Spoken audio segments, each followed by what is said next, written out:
Hey, you guys, welcome to the next episode of Petrol Llama. This week I have my friend Jalisa with me. Hello. Hey, how's it going? It's going good. I don't know why my work email is on a Sunday. I'm going to shut that down. Great. So Jalisa is another comic. She is from the Bay Area. She is unfortunately so much funnier than I am. Okay. How dare you look this beautiful? I look like trash this morning.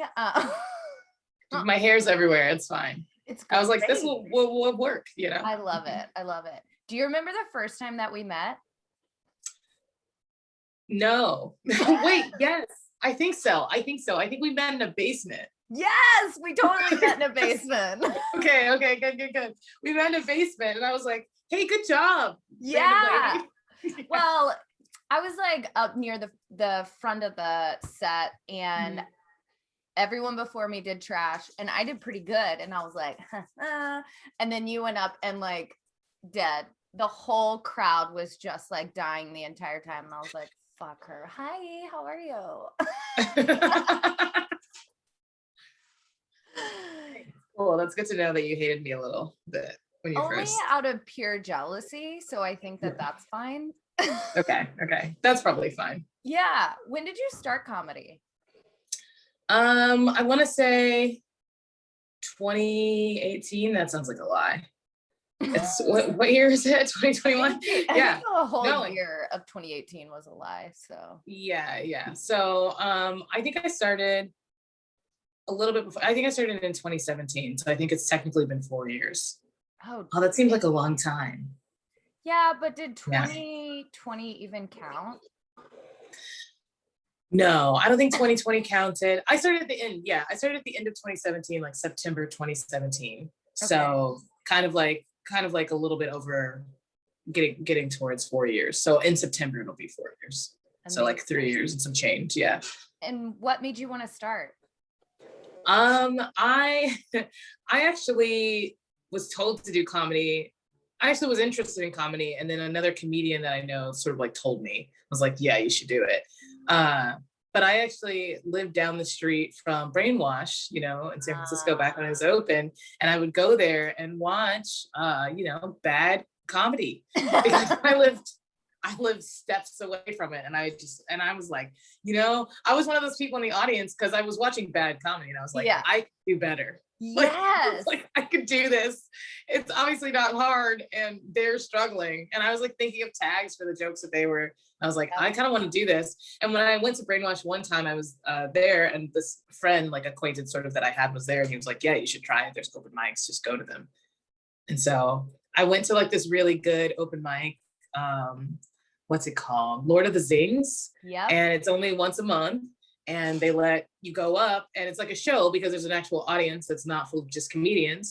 And I went up and I was supposed to do 5 minutes and I did a smooth 9 minutes, like just blew right through the light because I didn't know what a light was. It was my first time, but I was prepared. Like I stood in my mirror and practiced these jokes and I came on stage with just some jokes that to me are now atrocious. Like I cut my hair all off and I was like, people can't tell how old I am because I have short hair as a woman. So I just like to confuse them. And I'm like, I know how to use Snapchat and I listen to Prince, like something weird like that. And they're like, wait, where is she going with this? I know. People were like, you did a great job. And I was like, great, I've never done comedy. And I felt so good. I was so inspired to continue doing it. Little did I know I was going to like bomb my ass off for the next 2 months, but I was like, yeah, this is comedy. The fact that you could go out there right out the gate and do 9 minutes is honestly impressive. Yeah. I just didn't know when I was supposed to get off stage, but I did so well. I was How like, did they finally get you off stage? Or did you just finish your set and you were like, thanks for coming? Yeah, I just sort of like left. I was like, all right, cool. I could tell now that the guy who like I signed up with was telling me to get off. And it's so funny because that guy now, he's so cool. He's like, yeah, just swing by. We'll bump you up on the list, whatever. He's always been super nice to me, but I blew that light so much. 4 minutes? That's double. I don't know. That's amazing. Especially the fact that like I would have loved your reaction if he's like, you know how they give you the light? It's two ways. It's either two finger in the air or it's an actual light in your face. Yeah. It would have been hilarious if you were like, dude, quit taking pictures of me. I literally saw a light and I was like, oh, someone has their light on their phone. Like, whatever. Just kept going. Yeah, I didn't know anything. Oh, that's amazing. So wait, did you bomb for all 9 minutes? Or did you? No, I did well. That's why I started doing comedy. Because the first Yes. time I went up was at this thing and it was like a show and I did well and people were coming up to me like, where can I follow you? And I was like, this is literally my first time doing comedy ever. They're like, you should keep doing it. And that was so inspired. And that's why I still do it, to be honest, because if I would have started off with some of the sets that happened after that, I probably would have quit immediately. Because I like being good at things out the gate. I am like one of those, I don't like to work for it because I'm like a millennial or whatever. Yeah. I like instant gratification. I'm the exact same way. It's like, if this isn't immediately easy to me, get out. Yeah, exactly. So I was like, oh, cool. And then I actually, it's funny. Yeah. I mean, I had some bad sets after that, but it was also mostly at mics that were mostly comedian audiences. Yeah. I didn't know what the scene was going to be like, but then I scrubbed the bottom for 6 months. So, maybe 4 months. I think it was about 4 months I scrubbed the bottom. Yeah. Dude, scrubbing the bottom is so freaking tough. Like, I think that, I don't know, being a comic for me, it's like almost an endurance challenge. Mm. It's like, how many times can I go up and absolutely be shitty and keep coming back? Yeah. I was doing okay. What happened, the scene is like, it was a lot of mics, right? Yeah. So I did that set. I actually did that set maybe in, I want to say July. And then I didn't do comedy again for 2 months. And then I started doing mics in September. Okay. So that's what happened. So I say September, but like I started doing mics and I was doing like 4 or 5 mics a night. Like I was like hitting the mic circuit Monday through Thursday. I also hated my job at the time. Like, fuck them. And I just hated them. And so I was like doing at the time. Okay. I was like a system and network admin at this not-for-profit clean energy company, like foundation, which is, they have like a really good mission. It's just that my boss was like just a bad person. Yeah. And so it was really hard to get beyond that. And I felt bad because there was a lot of other things that were happening and a lot of other people saw those things and a lot of other people had similar experiences, but she was just like a bad manager. And my counterpart, he was more experienced in, his IT career. And he was supposed to be, doing network stuff and like helping build up new offices that they had in different parts of the country. And he wasn't, because he hated my boss so much. And so he eventually got let go. And then I just did his job until I quit.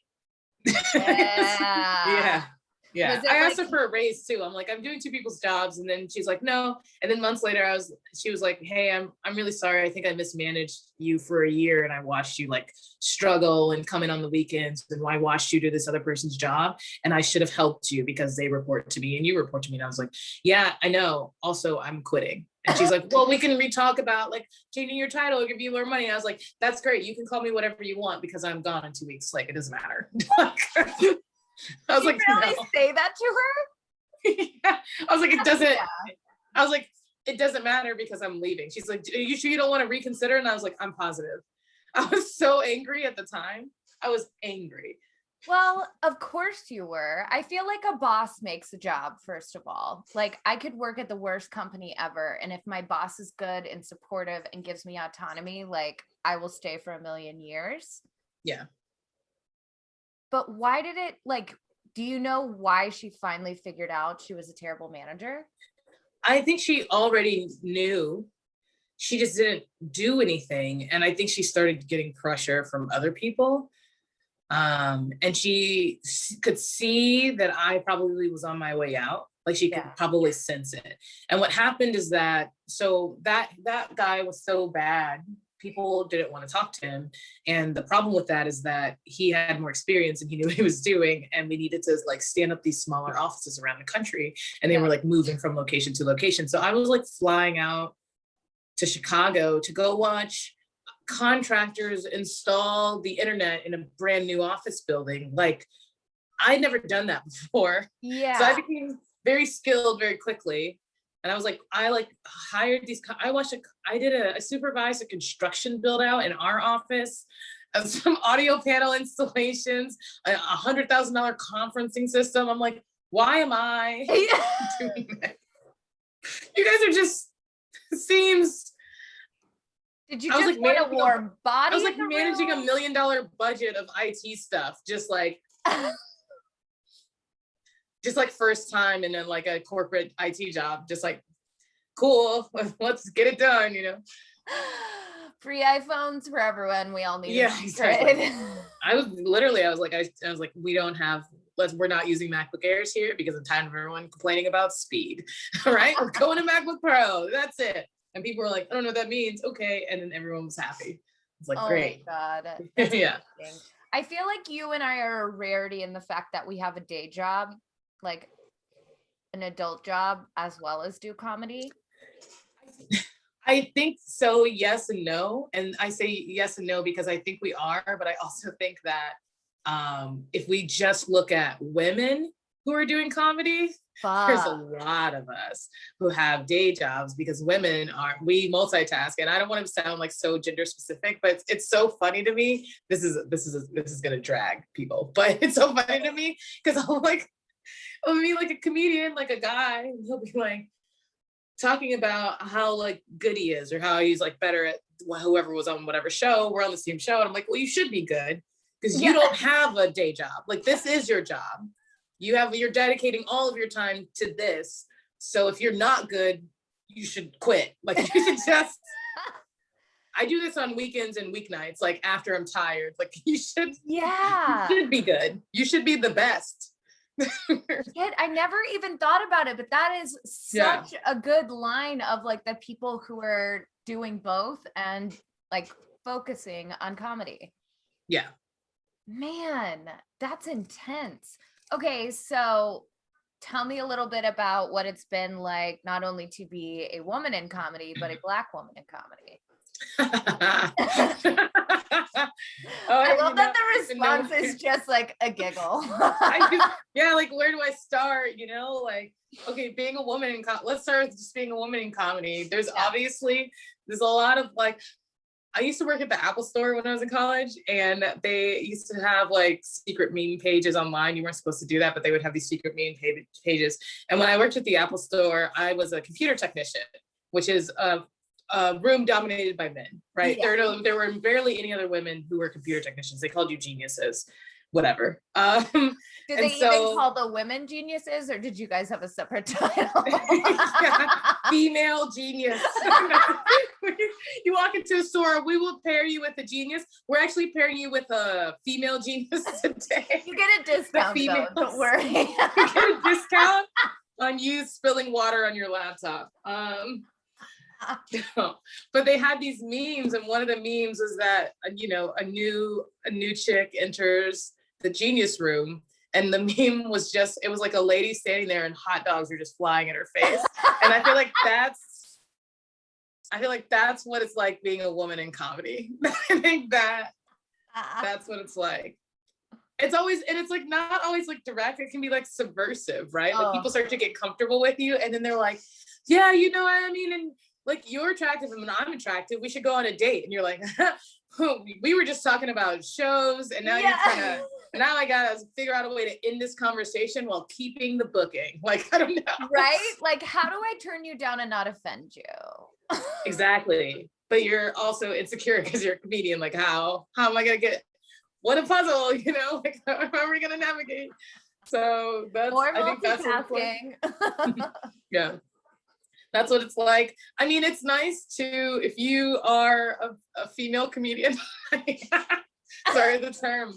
No, if you're a comic and you're a woman, like, yeah, I think that's what it just happens. Yeah. And like people, even well-meaning people do it in a way, and it's because they're like, well, it's just like undeniable. And you're like, you just don't hang out around like, yeah, a lot of women. Like, you're just here in this space with me, and you're like, I am so attracted to you. I'm like, you should just go outside. Yeah. So there's actually more of us on Earth. Like, you should just You don't actually have to, Yeah. you know. Have you heard of a coffee shop? They have them there too. Yeah, they actually have them there sometimes trying to get picked up. Do you see one? She's like flipping her hair back from her ear in your direction a lot so you can see her side profile. Yeah. Maybe try it out, dude. If the eye contact lasts longer than she's got an open headphone in your direction, an open ear. Maybe that's if she keeps eye contact for longer than a second, try. Yeah, exactly. I know. Oh, that's so bad too. Can I like tell you a story? Yes. I was standing outside. So we've been doing these like sidewalk shows, and we were doing a show at Milk Bar, and it was a couple comics, but it was me and Austin was there. And then also Gary. I don't know if you know him. I don't know. He's a Black comic from Oakland, and he like grew up here, but yeah, he's pretty funny.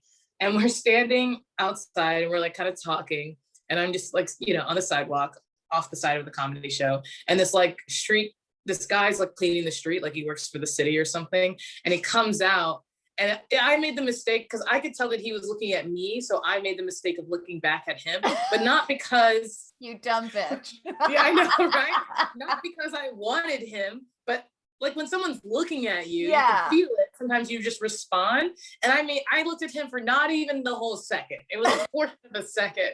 And I could see him start like change his body shifted and turned towards me. And he started like walking towards me. And he was only a few feet away, but he was like making the decision to come talk to me. And so then I took 2 steps closer to Gary. Yeah. And Gary saw the situation, because he like was also like kind of paying attention, and he already saw, and took a step back from me. And then I took another step towards him, and then the guy like walked away. And I was just like, and Austin was sort of like in his own, maybe his phone. And I was like, Austin, do you know what just happened? And Gary just started laughing because he knew what he did, but he didn't do it intentionally, like to be mean. And I was like, this guy was about to talk to me or like reach out for me. Like it was not going to be good because I could tell by the way that he was. Yeah. And I was going to use Gary as a shield until I stepped closer to him, and he then stepped away, and Austin just busts out laughing. And I was like, Gary, if ever you are in a situation with any woman that you know, friend, acquaintance, wherever you are, and she steps towards you, she puts her arm in your elbow, just respond with protection, and then just ask questions later. Just God. Also, I feel like you have to look, right? If you feel someone staring at you as a woman, you're like, is this danger? Exactly. You have to acknowledge, you have to look. And then for some reason, that's always an opening. You're like, oh no. Sorry, so sorry. I like had my eyes open at all. Like I should just walk through life with them closed. I like how women are better at that too. Like a woman will look at you and she'll be like, "Hey, girl, we missed you at lunch," and you're like, "Yeah," and then immediately they're like, "Okay, what's happening?" Like I know something's happening. She's trying to tell me something. What's like it's just a random woman, and you're like, what's going on? She's like, yeah, we should go right now. And you like, and she's like, here's a tampon. You're like bleeding on the seat or whatever.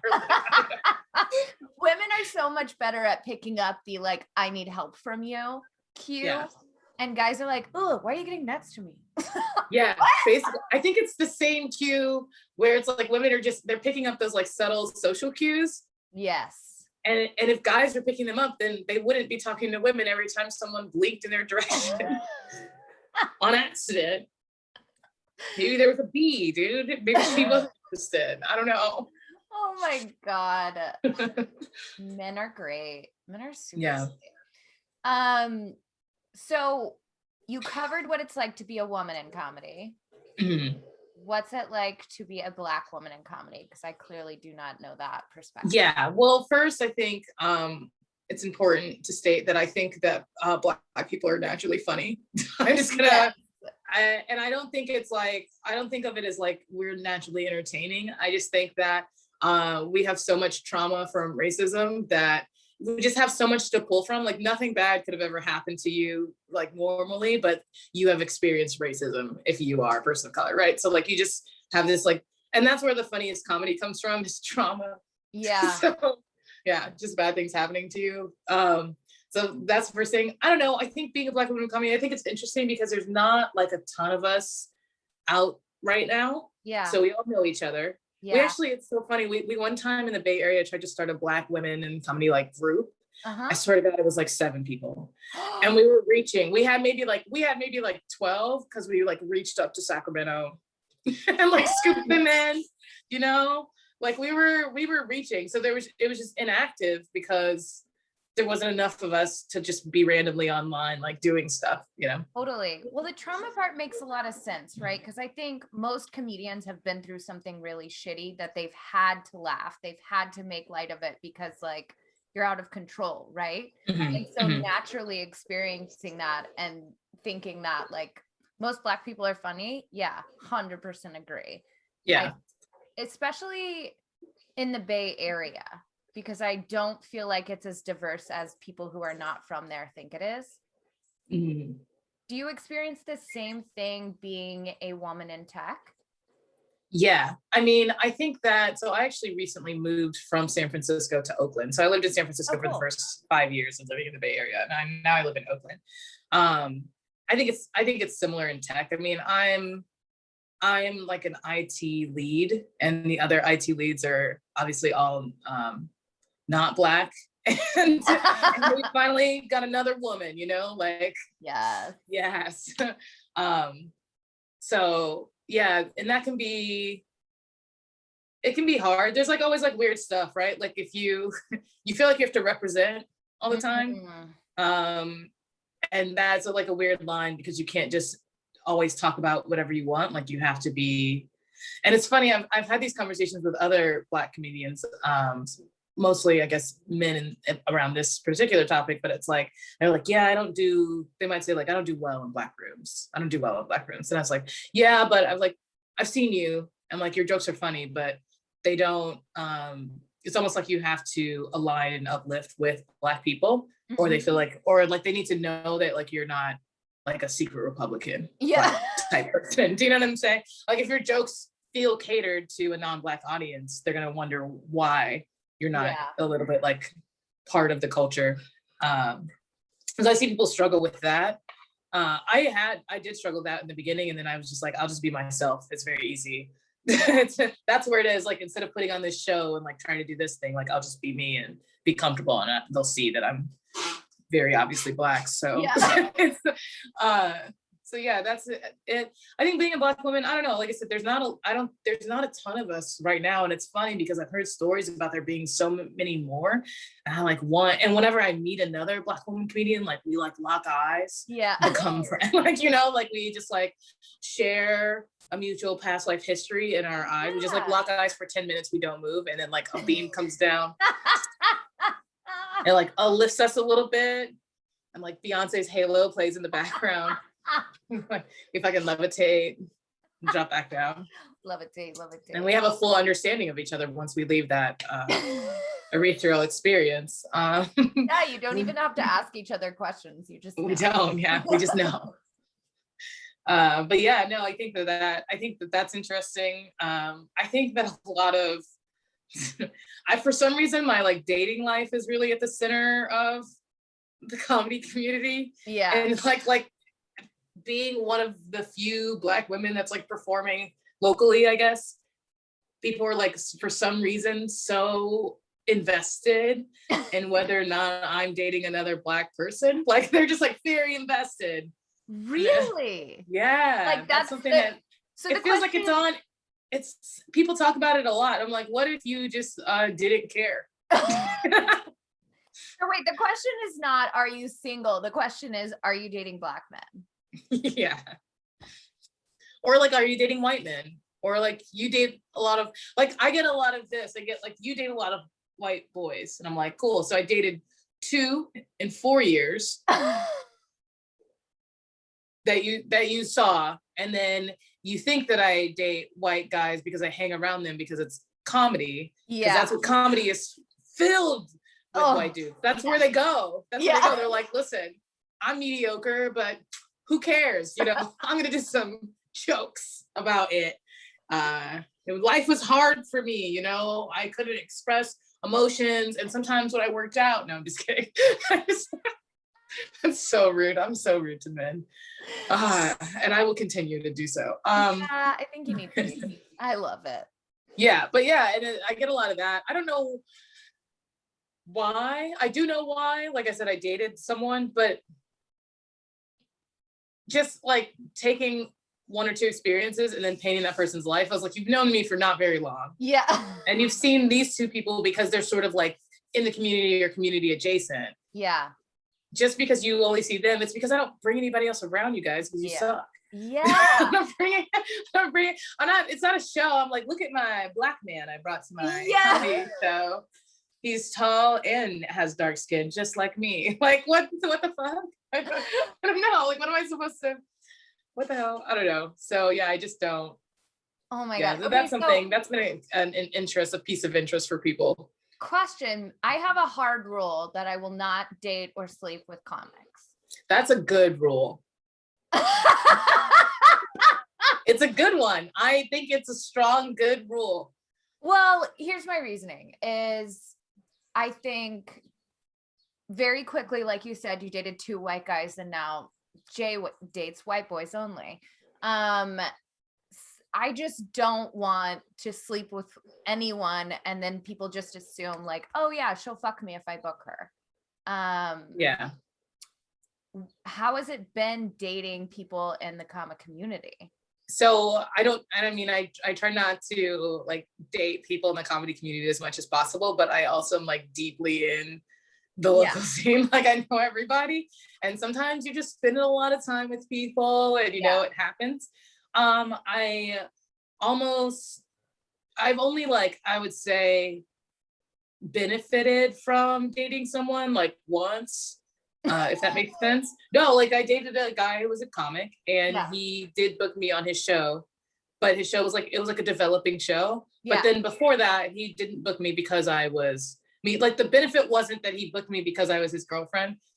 He basically thought of me sooner because I was his girlfriend, if that makes sense. But I probably would have eventually gotten booked, but I was just like at the forefront of his mind. Right. So so I recognize that I got benefited there. He didn't run any like he ran like some, you know, like those small like art gallery show or like something at a bar. Like it's not, I wasn't like dating the booker of Punchline or anything. Well, I wouldn't do that. So I've never done that. I only date people like, if you think about like work, it's like dating your peers. I don't date any of the management. That would be weird. It'd be like, wow, she's trying to sleep her way to the top. I actually avoid management. So yeah, I actually did have a similar rule. The first comic that I dated, when we met, I did not know that he did comedy. Like he told me that he did comedy, but I had already been in comedy for like a year and I had never seen this dude. Yeah. And he told me he hadn't done any shows and he'd done some mics, but he was like, yeah, I like do mics. And then as I got to know him, I found out that he wasn't really going to mics and that he wanted to, but he just wasn't. Yeah. And then as we dated, he started doing more comedy because I was doing so much comedy. Yeah. And I actually got him booked on his first show. And he pretty much still doesn't get booked on shows. And so it's like, are you like, does he count? I don't think he counts, but everybody knows him because we dated in like the years when I was like starting to get booked. Like my second year of comedy, I was like getting a lot of shows. And so he would want to come. And then it was like he was just like, yeah, he was like a little jealous. He's like, you're getting booked on so many shows. And I was like, you know, if you wrote jokes, you could also, you too could be funny, you know? And it's wild because I assume no one like gave him shit for trying to sleep his way to the top. Yeah, exactly. He benefited from me. Yeah. Actually, I did not benefit from him. People were like, oh, and he even got a couple of guest sets just because he came with me to my shows and people would give him guest sets. And I'm like, you're getting guest sets because you've never gotten booked. Yeah. You're not even doing the hustle of mics. Like, come on. Yeah. So he benefited because then I was like doing a lot of comedy. So I don't think that one counts. No, but it doesn't. He actually started back into it because I was doing it, if that makes sense. Yeah. And what's it like once you guys break up and you see each other in the scene?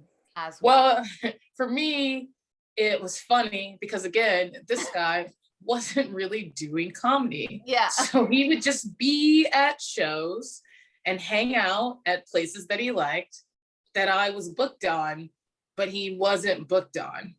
So I'm like, hey, and he's just like, yeah, I just like being here. And I'm like, that's cool. I guess I'll just be seeing a lot of you not doing comedy while I do comedy, which is the same as before, honestly. So and I don't know if anything's going. Also, you're not gonna love this next set. It's mainly about you. yeah. I was like, I do have a couple of jokes, and I would just like let him know. And I got used to seeing him around, so then we became friends again. Yeah. And he's okay. He's like a kind of he just hangs out at a couple spots where comedy happens a lot because he likes it, but he doesn't like do it.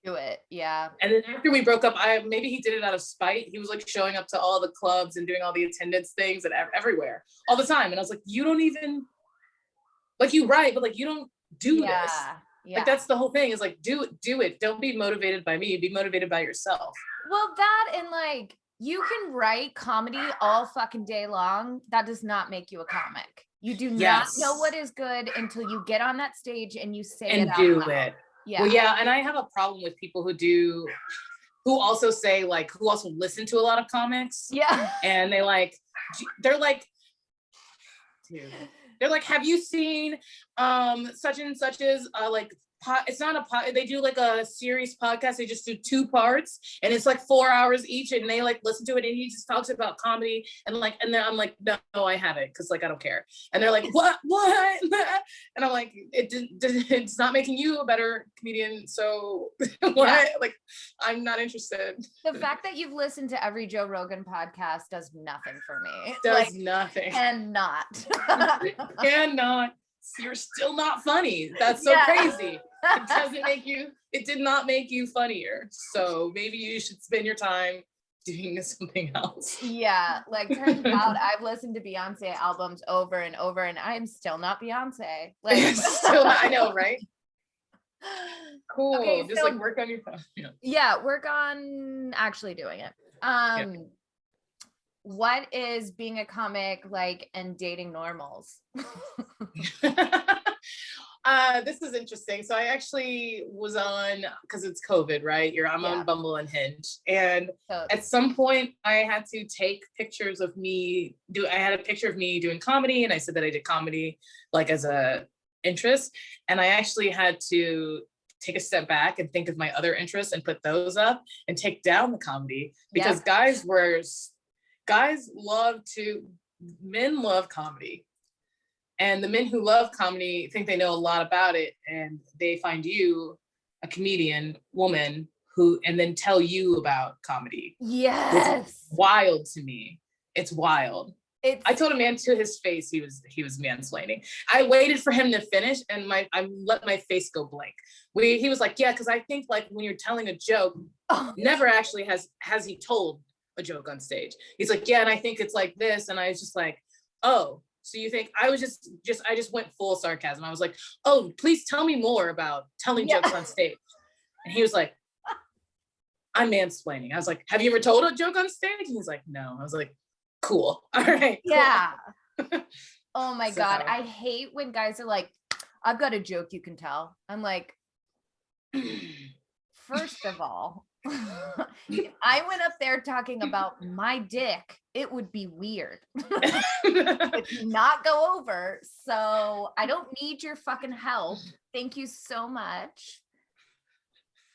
I am not nice to people who mansplain. I'm not nice to men anymore. And I was raised to be nice to men, that's something that I had to overcome. Yeah. And I overcame it just through the patriarchy just beating me down at every turn. I have gotten to the point where I am sometimes just mean. Yep. I was talking to a friend on the phone walking down the street and this guy was like, hey, and he kept trying to like interrupt me to talk to me. And I just turned to him and I was like, can't you see I'm on the phone? Why do you think what you have to say is more important than the person I already know on the phone? He was like, my bad. And he was like, oh, okay. And I'm like, okay. And I just walked away. I'm like, that really? that does not even sound rude or mean to me. Like, I was also raised in a way of like, I need to not hurt anyone else's feelings. Everyone else's feelings are super important. And so I can say no, but I better do it in a nice enough way where they have no idea I said no. Yeah. Yes. And that actually, when you do that, they actually don't know that you said no. That's what you learn. My therapist too has told me, she's like, why can't you just say no, that you don't want to do that and no? And I'm like, because I don't want them to feel bad. Like, that's not your problem. That's their problem. And I'm like, wow, that is their problem. Why am I? That's so weird. This taught in first grade. Yeah. Why am I? Yeah. So that's it. That's dating as a comedian. I know. The other part that I hate is that after a show, men will get hit on like wild. And I feel like I am avoided like the fucking plague. Yeah, I think that I have gotten hit on after shows. I've actually gotten hit on before shows when people found out I was a comic, and then after shows, they're like, wow, you were super good. And they just sort of like recoil. Yeah. The like, slow back away into the bushes. Yeah. Or like, I've also taken new interests to a comedy show, and then I do really well, and they're like, wow. And then after that, they're just like in my face, just like, wow, you're amazing. Oh my God. Wow. I mean, I knew you was comedy, but you like stood up there and told jokes and everyone laughed. I'm like, yeah, that's like our job, you know? Yeah. If everyone doesn't laugh, like it kind of actually feels bad. And like we have to go and practice more. Yeah. Which is fucking rude, right? Because that means they came into the expectation that you're just calling yourself a comic, but you're not actually that good. Yeah, exactly. I mean, I get it. Like I'm a local comic, like I'm not like, you know, someone on TV, but yeah, I see that. It's interesting to me. I think that for women coming up to guy comics, it makes them just seem so much more masculine, because it seems very masculine and like go up in front of everyone and just decide that you deserve attention. Yeah. Right. That's a very like societally masculine sounding thing. Yep. And that's why men are super into comedy, probably, because they imagine themselves as it's like a type of porn for them. They're like, I am that guy and my dick is the largest because I can stand on stage and command the attention of everyone, you know, like that's such. We should start comedy porn. And it's just like an audience of women just like laughing and being like, oh my God, he's so funny. This VR, you could make so much money on this. Right? And I literally do think people would come to it. Like I think people would masturbate. Instead of doing jokes, I think they would just masturbate. I've heard of apology porn. So this has gotta be that is intense. Yeah. Guys after shows, typically I think we all know they just don't. Right. Yeah. They're like, I think some of it might be intimidation. Yeah. Because I've had guys tell me that I'm really funny after show. And then it's like, you can see that they're like, kind of like, can I say more? Like because because they don't realize how much agency you have. Maybe women are usually more apologetic, and just being yourself, no matter who you are, what you look like, what size, whatever, and being in front of everyone and being like, you are looking at me head to toe. Yeah. And I'm just like, and I'm also giving you the thoughts out of my brain. Yeah. Like the concept of a woman doing that is like, people are like, whoa. Yeah. It's wild. Oh my God. Yeah. Talks. Exactly. Wow. Look at them. Yeah. I've only had one guy hit on me after a show, and I tell this joke about like, I don't get butterflies. I get actual physical pain because you can't shit at a guy's apartment in the first month you're dating him. Yeah. And this guy after a show, and God damn it, Bridget. Sorry. And this guy after a show was like, you can shit at my apartment anytime. And I was like, oh, leave it. What? What? How? Ew. Not how, I know how, but I do totally agree. After I've been dating someone for a while and I let them come to a show, it's like a big like, that's right. Exactly. They all of a sudden are like, oh. Wow. So when they see you do it and they see you, I think it's the comfort. They see you doing something that seems so daunting that they themselves can't wrap their heads around. Yeah. And then they see you with the comfort. It's like it's very big dick energy, big vagina energy, but it's very big dick. Yeah. That's what it is.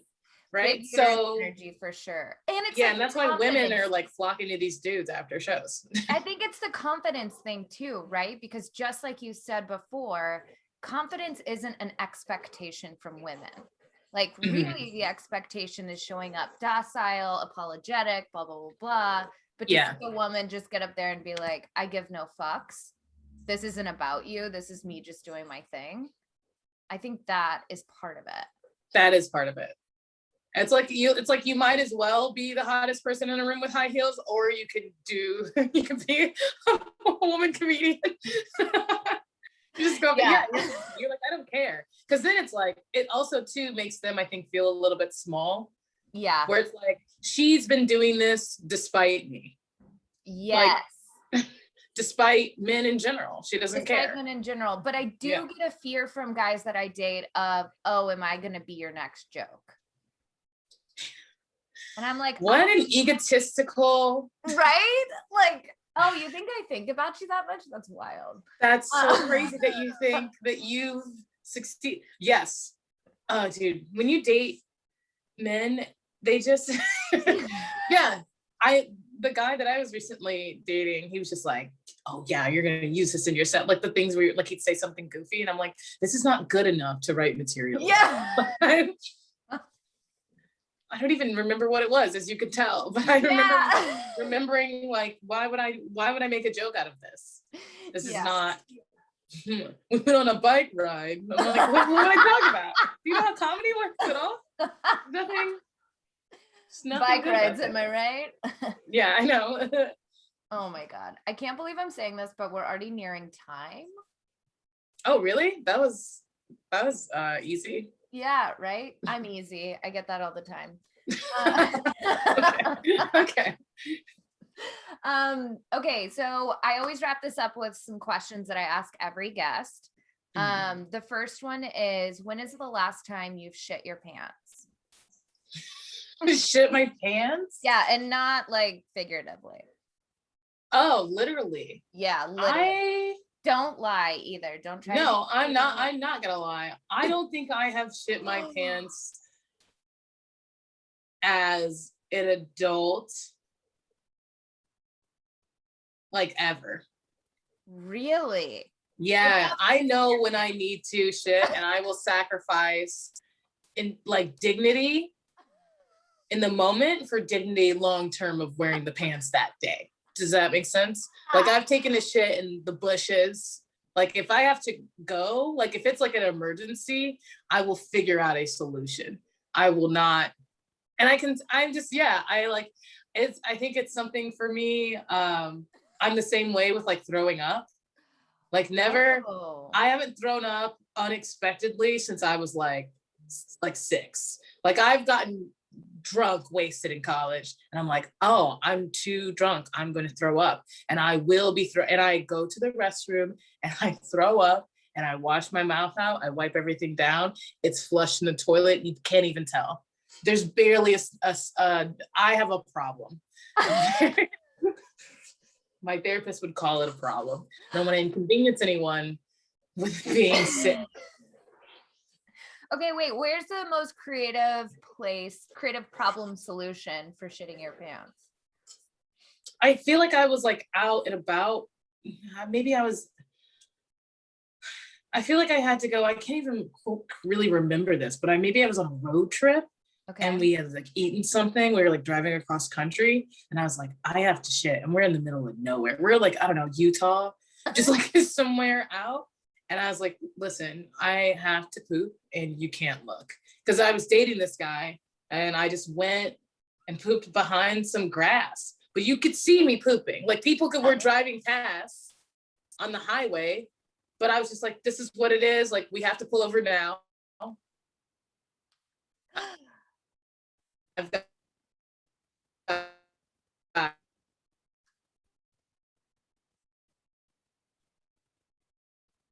Oh, 20 you're frozen. Hold on. seconds. Yeah. You're in the moment. You're frozen. Okay, hold on.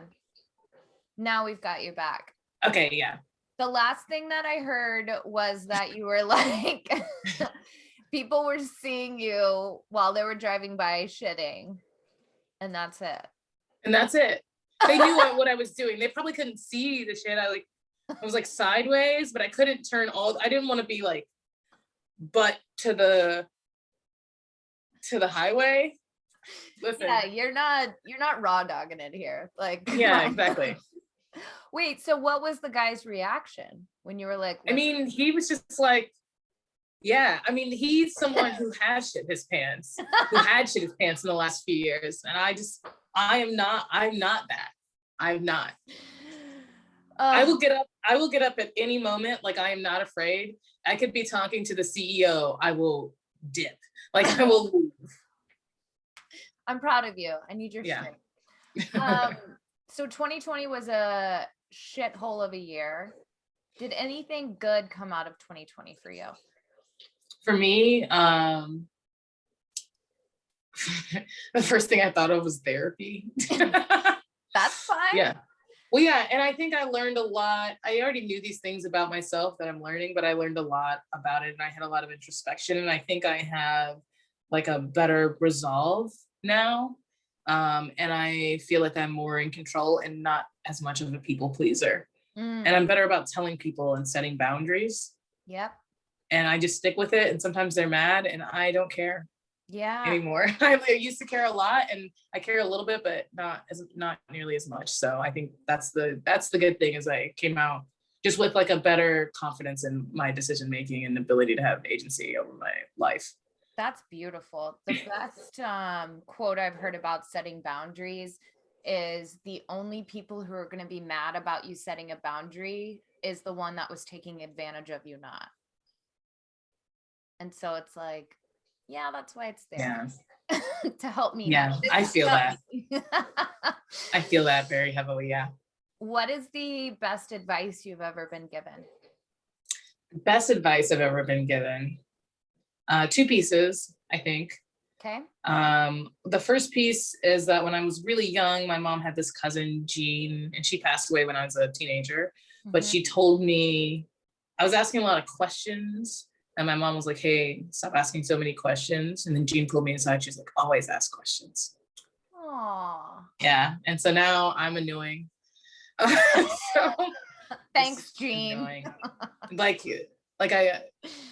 Like I ask questions in uncomfortable situations. Like, I'm like, but what is this? You know? Yeah. Because you said this, so like, just tell me what's in your head. And then the other piece is that when I was in college, I went to community college first before transferring to university. And when I was in college, I was struggling with what I was going to do, because obviously I wanted to be a lawyer as well as do video production, and at some point be a writer, like publish my book, you know? So I was like, oh no, like I can only pick one, you know? And I ended up double majoring in English and film, obviously. But when I was in community college, I was trying to, like, you know, figure out how I was going to like set myself up for college. And this lady was basically just like, because I was like taking paralegal classes, and she's like, you know, you don't have to decide like what you're going to do forever. You just need to decide what you want to do next. And that is a really good piece of advice. That's amazing advice. Yeah. Damn, girl, you killed that question. Thank you. Thank you. I didn't say either of those things. So yeah. That's actually. But you knew what to listen to. Yeah. What is one thing most people don't know about you?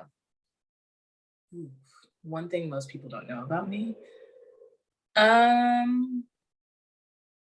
don't know. I do think that most people don't know how insecure I am. Like, I think that people have an idea, but I think that people don't know like the insecurity that comes from my childhood. I took care of my younger siblings, and everybody says that they did, like every oldest did, but my parents got divorced and my dad sort of just like left. And my mom went into a state of depression where she literally was just asleep, and we were living at my grandma's house. So she wasn't financially supporting us. My grandma was like giving us a space to live, and I got a job and I took care of my siblings, and I would skip school to take naps. Like, it was like a serious thing. And I think that that's where I sort of learned to put my like wants and boundaries and needs aside for like the need of others. That's where I like learned that skill. And that's where that insecurity comes from, where I think that's the thing that happens. The thing that people don't know is that I will basically agree to do something because I know that you want to do it, and not for myself.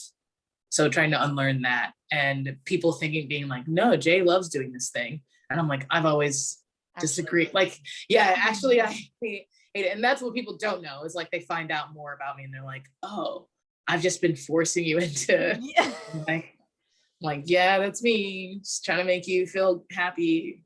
Yeah. Yeah. Jeez. Yeah. How would you suggest, if someone was struggling with the same thing, to unlearn it?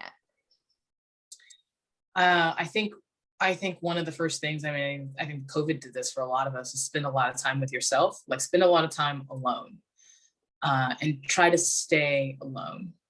Yeah. And then, because the hard thing is your natural reaction is to want to be around people. And then once you become around people, you lose your agency. So you first have to like have the agency with yourself. Like, if you're spending time alone, it's like, what do you want to do? It's Saturday, you don't have any work to do, or you're not going to do work because screw them, whatever. Right? Like, what do you want to do? Do you want to go see a movie? Do you want to like watch a movie? What movie do you want to watch? Like, it's all just you, and you get to decide. And so making your own decisions gets you comfortable with it. And then you start knowing what you like. And then when you get back to people, you're kind of like not as willing to compromise the things that you want, because now and you have a feeling. You're like, listen, I really want tacos. You guys can go get pizza. We just decided that we were going to eat, like it wasn't a pre-planned thing. So I'll just meet up with you after. Yeah. And then they'll either be like, well, actually, we do always get tacos and you have never wanted them, like, or whatever. Like, so, you know what I'm saying? Or like we always get pizza and you've never wanted pizza, so we'll get tacos. Like, you say that every time and we don't listen to you, but like, or whatever. And that's fine. But also being able to do that makes you seem confident, because you will be confident. So just spending a lot of time with yourself and like listening to yourself and like doing what you want. Figuring out what the hell it is that you like and what juices you up and all of those things. Exactly. What's the weirdest thing you found out that you like? The weirdest thing that I found out that I like? I don't know. Or maybe the thing that surprised you the most.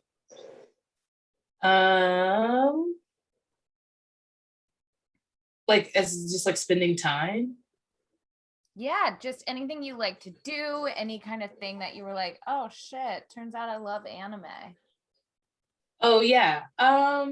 I don't know. I think I like I don't think I have something that's like very abnormal. I do think I like exercising alone.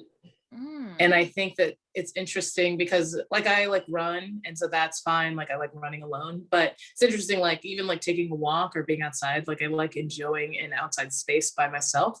And I think that is confusing to people.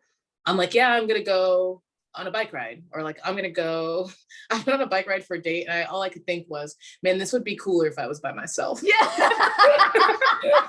The whole ride I was like, this is so great. I wish I didn't have to talk to someone. Yeah. Yeah. I actually really love going to the movies by myself. Yes, that's awesome. Yeah. And people find that odd, and I'm like, turns out no one whispers to me during it and bothers me and gives me their opinion when I don't care. I'm here to see the movie. I go to the movie myself. I think the last one by myself was.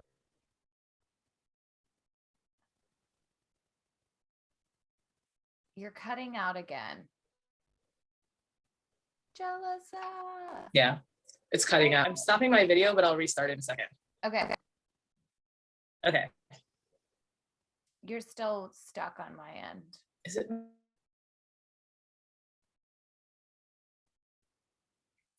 Beep, beep, beep, beep. Oh.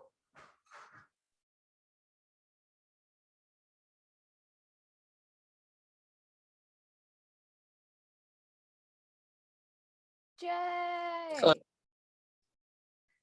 Oh no, Jay left us. I think she's having internet issues. So guys, this is the random end of, oh wait, she's joining us again. Let's see. Hey, you're back.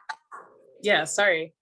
All good. I had just said that I like to see movies alone and then you cut out. I was like, bye, you crazy lady. Yeah, you like movies alone? See ya. No, I like movies alone too. And I think it's interesting because people will tell you that they'll see a movie with you like it's a favor they're doing you. They're like, I would have seen that with you. You're like, you don't like these kinds of movies, so I actually don't want your energy next to me while I'm watching this. So, yeah. Yeah, there was a reason I didn't ask. I was aware you were available. That's so good. I've got to use that. Totally. Okay, Yeah. last question. Do you have any friends that are making things, doing things, selling things, trying things out for the first time that you want to give a shout out to? Making things, doing things, trying things for the first time. I mean, that have their own business or like shooting their shot somehow, and you're like, yeah, you guys should check X out. Yeah, I think there's two women that I want to call out that are doing some awesome stuff. One is my really good friend Kendra. She is a writer down in Los Angeles, and she's a blog. It's Denim Lipstick. I think she's at Denim Lipstick on Instagram, and so you can find that, and her blog's like posted, linked in her bio. She's just a great writer, and she's a fun person to talk to. So it's wild. She works in, marketing and social media, so she's got that. The other is a woman that we sort of have become better friends. I think maybe digitally we've gotten to know each other, better acquaintances. But I met her in the comedy scene in San Francisco, and she is a Black woman. So we saw each other. We were like, "Wait, are you here for comedy?" Because I'm here for comedy. That's great. We do okay. And so, but she lives in LA, so we never like really became friends, but we sort of like have known each other. And that is Jazmyn Williams. Okay. She's big now on Instagram. She does some videos about, I don't know, the government politics. It's very good. Okay. But yeah, Jazmyn, and her name is spelled M-Y-N, so Jazmyn W, I think, at Jazmyn W. And she's got a couple podcasts that are good. She's talking about a lot of the same stuff I'm talking about, but maybe on a larger platform. Yeah. Amazing. They're both in LA. I want to meet them both. I will share that information. And then how can people find and follow you? Yes, I am at the Real Jalisa Robinson on Instagram, which is where I hang out. I'm at the Real Jalisa R on Twitter, but I don't hang out there. Yeah. I haven't gotten into Twitter, but yeah, I'm on Instagram, and I mostly post, where my shows will be, but I'm getting into video.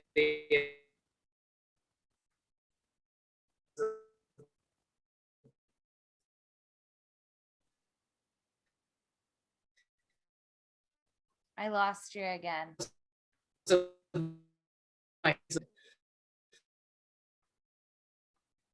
Jalisa. Yeah, you can see me now? Yeah, I can see you now. Yeah. Okay. I'm just like moving closer to my router. I think I need to troubleshoot. Yeah, I know. As a tech person, you're having a lot of tech troubles. It's Xfinity, but I don't want to talk about it. Anyways. Well, this was such an amazing conversation. Thank you so much for doing this with me. I just think the world of you. So thank you. Yeah. All right. See you later. Okay, bye. Bye.